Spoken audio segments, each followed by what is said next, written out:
Ladies and gentlemen, boys and girls, everything in between, nerfers of all ages, the legend is back, the Woozi 1.5.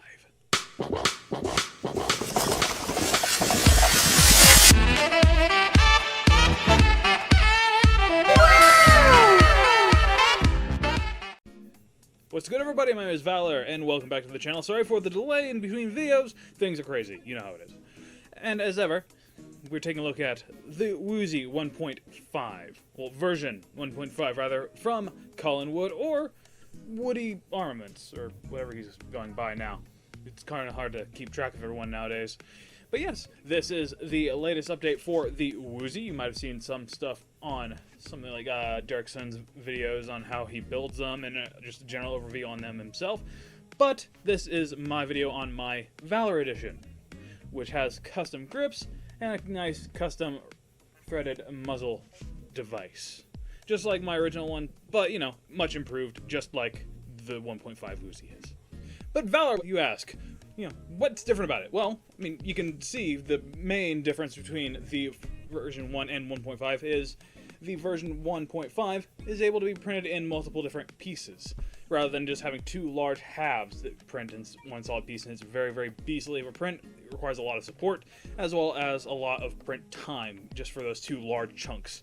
This is a little bit nicer, and it looks nicer overall because you're able to print in multiple different colors, which I like doing a sort of a two main color with an accent color, and then obviously orange for safety. The colors I used were a clear PETG, I believe, from Snow Labs, as well as this very nice kind of dark teal from Snow Labs, I believe. I don't believe you can get this color anymore at the moment. They're out of stock. They've been running out of stock on a lot of their colors lately, as well as their orange and stuff that I really like. But yeah, I still have a little bit of this stuff left. I might use it on another project, as well as some dark Vertigo Gray filament, because I got it on sale. And it was my first time using Filamentum, and I felt it was a nice little accent color to go along with the whole build. I've got some custom grips on here with a sort of fading star pattern, and I think it looks quite nice. I made them slightly thicker than the stock grips and made them more rounded, just to make it a little bit nicer to hold, even more so than it is now. And then I also made a threaded muzzle device, just like I did on the original Woozi, except the connection point is much more stable. And you could even use this connection point on the original one, but I don't see why you would want to, since this one has so many improvements over the original. And powering this beast is, standard Cat 5 cage designed by Michel, with the standard black Hurricane wheels and revamps in the cage both stages. And I find that it provides a good amount of power on 2 and 3S. Got the pusher, which is actually improved over the original.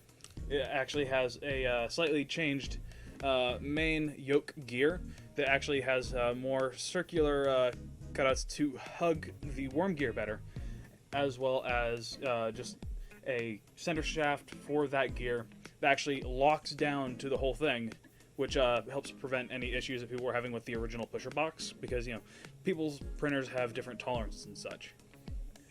This leads to it being a little more reliable and just a little more stable in general. You will have to have a very well tuned in printer, or do a lot of time sanding and greasing the gearbox and up and everything to actually get it to function smoothly. I recommend printing like 0.1 for the box. I mean, it takes a while, but it is worth it in the long run. Another little thing with my custom grips is I made them slightly thicker, like I mentioned before, and this actually prevents you from pulling the mag release down.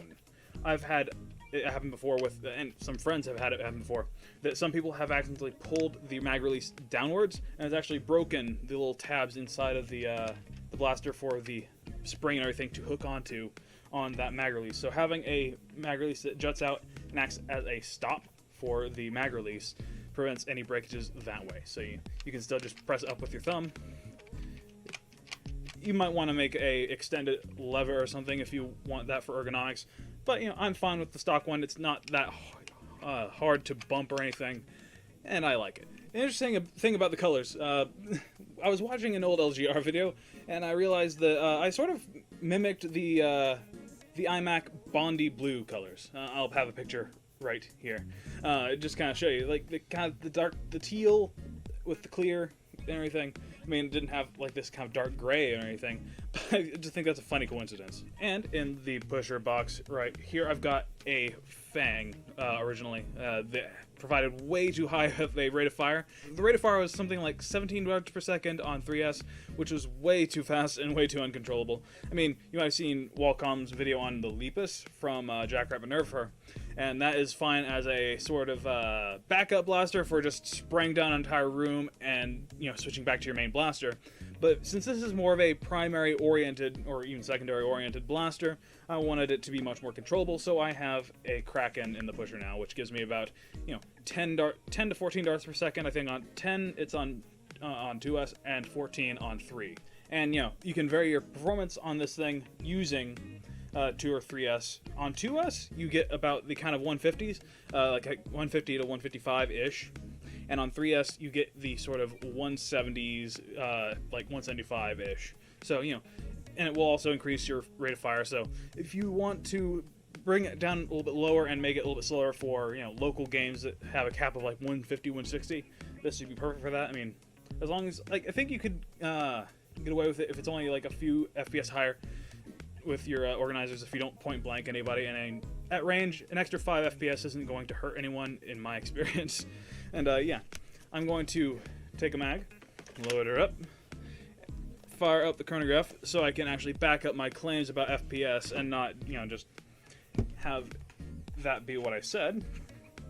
And prove it to you guys, and I'll show you the rate of fire and everything because it's serviceable, and the fact that it's a 3-stage setup, 3-switch setup means it's able to be controlled much easier. 149.2.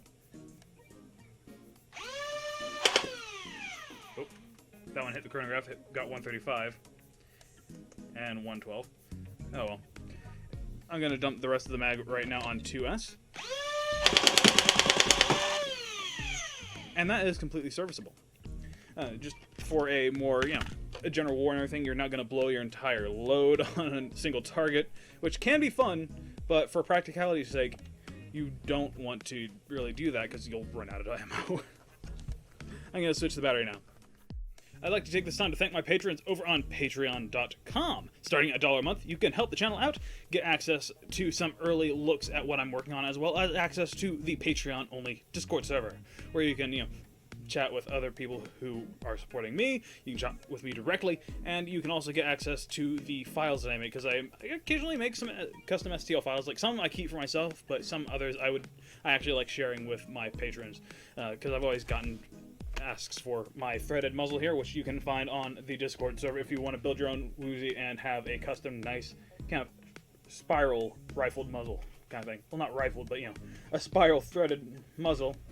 And even then, like, you can run with just the threads itself and it looks handsome as hell. Again, thanks to my Patreons.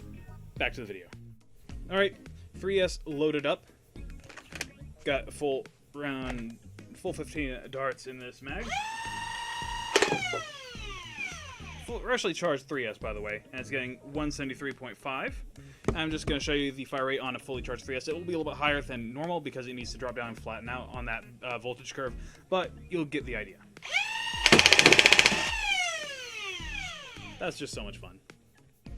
So, would I recommend the Woozi 1.5? Absolutely. It is just an improvement upon the original design, improves ergonomics with a much more rounded grip. I find that you can get away with a chunky grip if the profile of it is more rounded, because, you know, our hands like to wrap around rounder things. So, like, we're not robots that can, like, grip a perfect square, so, yeah.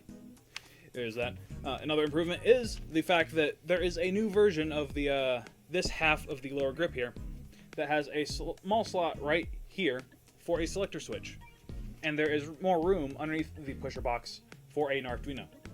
This means that you're able to make this thing select fire, which you might have heard Wacom talking about getting a set of select fire Woozis, and, you know, basically being able to hose everything down. Like, having a pair of them would be nice, but I'd be happy with just the one, because it is such a versatile blaster, you really only need the one. And, you know, having select fire on top of that would be excellent. I hear that he's also working on a version 2 of this thing currently that has a few more improvements on top of this one as well.